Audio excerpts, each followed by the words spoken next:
Hey, I'm Andrea, and today I'll be reading you Usborne's Illustrated Norse Myths.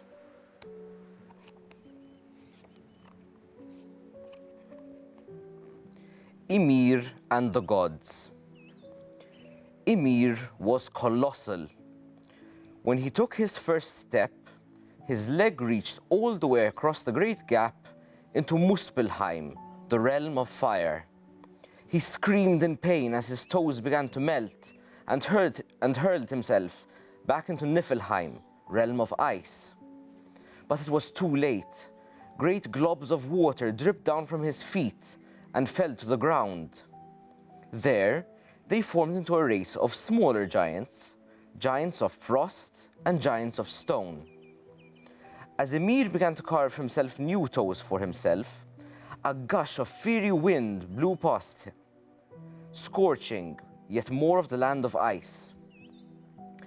Out of the thaw came another living creature, a huge cow named Odumla. Rivers of milk flowed from her udders, and Ymir drank from them. In turn, Odumla licked at the salty ice of Niflheim, and as she licked, a man-like shape began to appear.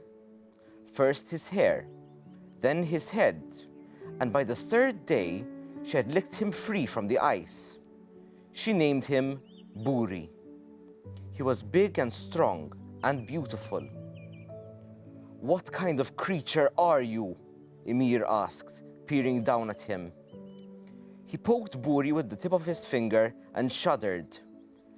Buri's flesh was warm to the touch. "You don't belong here, flesh thing," he roared. He kicked Buri, sending him flying into the great gap. But as Buri fell, a giantess reached out and grabbed him. "You will be my mate," she said.